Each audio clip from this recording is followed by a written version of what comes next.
Cambere kwa kurabira hamwe aho duteje ikivi birashimishije ko twabonye yuko akazi gakogwa abene gihugu baripimisha mu gihugu cyose kandi twashimye yuko nakagorane kari kabaye aho duheje gupima abanyeshure twakoresheje amatest rapide menshi byarashitse rero dukoresheje bijya bipimo bimara amasaha 28 hariho abene gihugu bamwe batanguye kwidoga yuko inyishu ziteba ariko turashima yuko mu gihugu cyose abakeneye kwipimisha bibonye kwibimenyetso bakigwa kandi bagatunganirizwa atangorane ihabaye.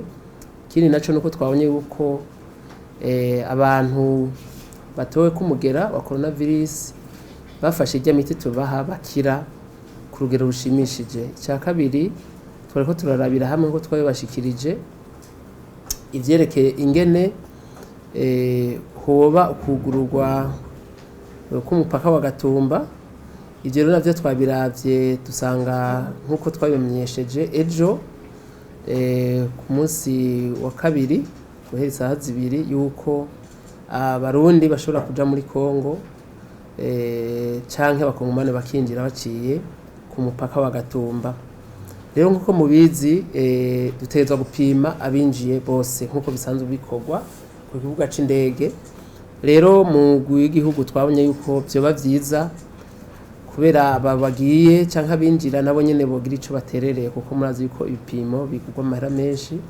Rero twashitse ku ngo yuko ari umuntu w'umunyamahanga yinjiye azoriha amafaranga $30 kandi bose bazopimwa atanumwe avuyemo. Ari umurundi nawe akariha amafaranga 15,000.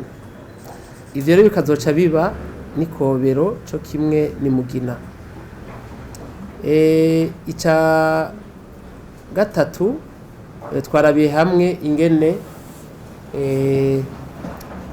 hoba ukorohereza abasanzwe baza n'indege byerekeye quarantaine. Mugabo ingingo twashitseko bisabwa yuko tuyishikiriza abarongoye igihugu kugira ngo bagize ico bayivuze ko. Turizera yuko mu misiza naho nyene tuzoraba ingene ivyerekeye quarantaine byogabanuka kugira ngo ingenzi zigubandanye zigendera igihugu kana barundi bashobore kuja mu mahanga atangorana.